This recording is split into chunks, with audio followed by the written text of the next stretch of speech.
We talked to you yesterday, What's but up? We here's sure a did. question that I thought about afterwards. Okay. Do you think, and don't take this the wrong way, do you think you're the best fighter in UFC history that doesn't have a title on his resume? You're on the list without Shoot. question, but are you the best? Yeah, I think I'm on the list, but it's hard for me to like think that of myself. Um, so my vote would maybe go to living legend Cowboy Cerrone. But once again, if I'm thrown out there, there's always room for debate. But so maybe if I was an outsider, I would look at it and think of myself. But I can't really think of myself like I that. guess I just look at like the guys you've Yeah. lost to. And, I like you it. know I what mean, I like it. I'm not gonna argue with it. That's for sure. But like, just asking me, like, I'm not an answer. Like, my first thing comes to mind is probably Cowboy.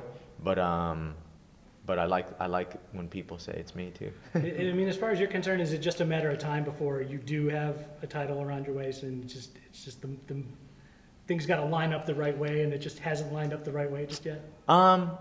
That's hard to say because things have lined up before, and you can't say it's the right way or wrong way. Like, there's no order in this sport. There's no like you don't deserve anything. You're not entitled for anything. You know what I mean? So I believe I am very capable of it, and I do what I can do to control that desired result every day. I mean, day in, day out. Wednesdays. Trying to win every position against hungry young 20-year-old amateurs. Anything like that, I do what I can do. But as far as it just actually happening and some like romantic like destiny of it happening, like that stuff only really happens when it's supposed to. I just work my hardest to accomplish that.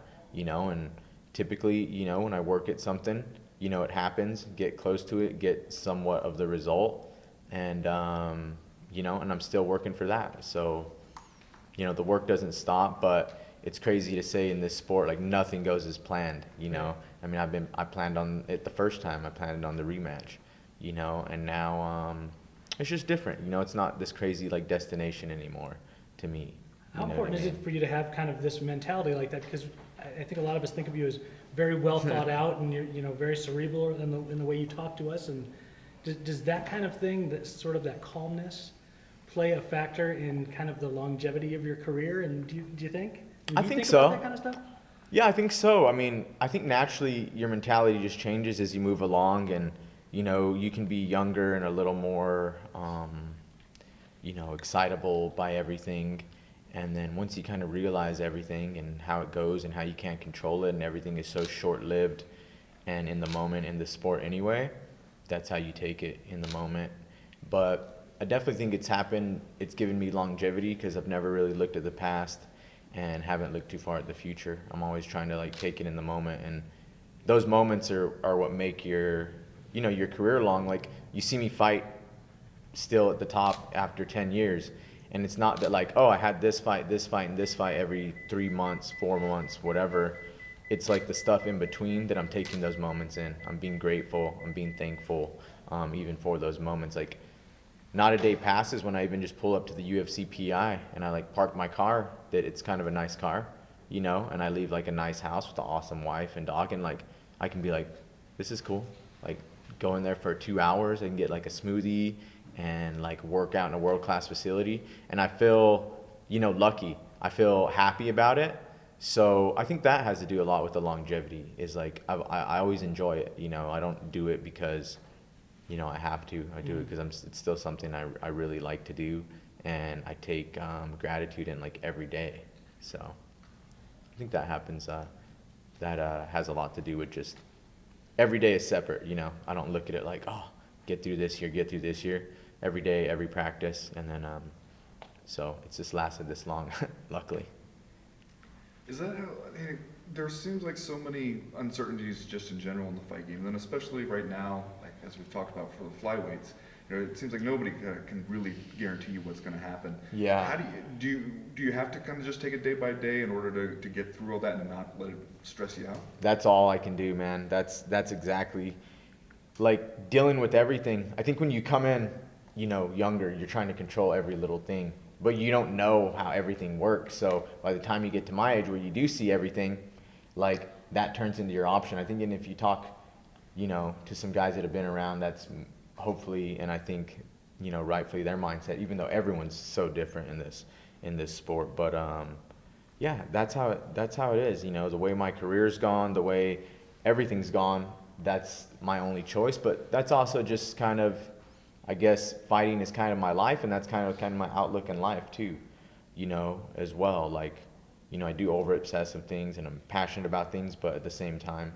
just try to look at every day and look at the things I can control. So, it all is relative, actual real life, how I take it, and fighting, because this is what I've been doing, my whole life. So, yeah, and the uncertainty is always there. Just recently we actually got a quote about the flyweight division actually to go on, that it's staying, which even that, I look at it and it's nice to have a quote to tell you guys, and so you guys can go off of, but there's still, that doesn't, it could change every day too. So everything could change. So, but like I said, that's just life, things can't change, and you kind of just adapt from there.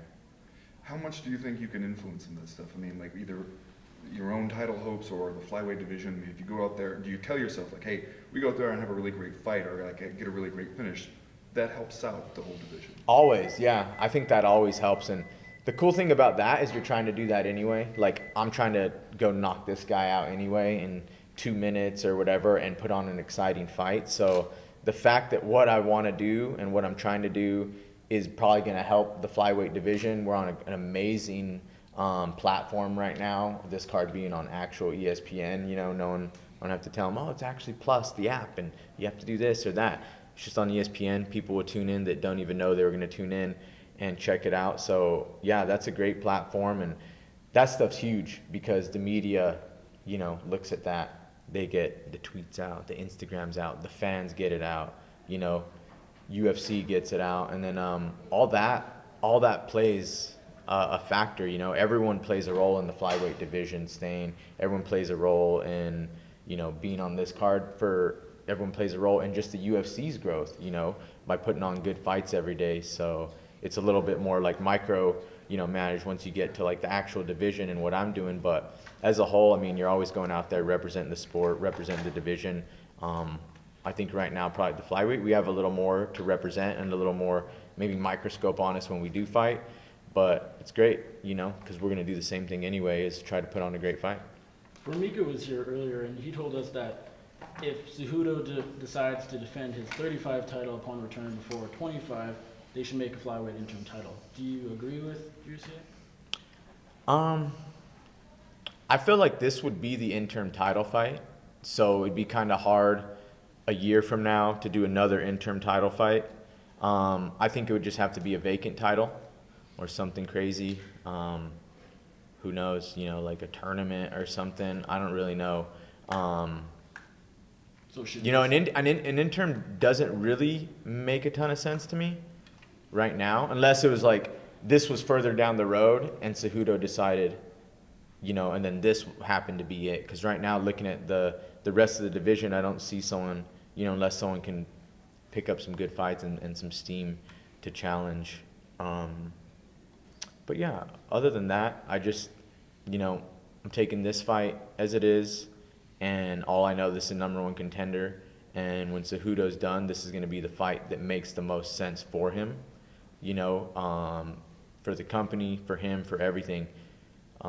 It'll make the most sense. I'm the only one with history of him. I'm the only one to win over him, and so that's what I'm planning on, and that seems like the logical thing. But once again, the logical thing doesn't always happen. But I'm going to do everything I can to control it.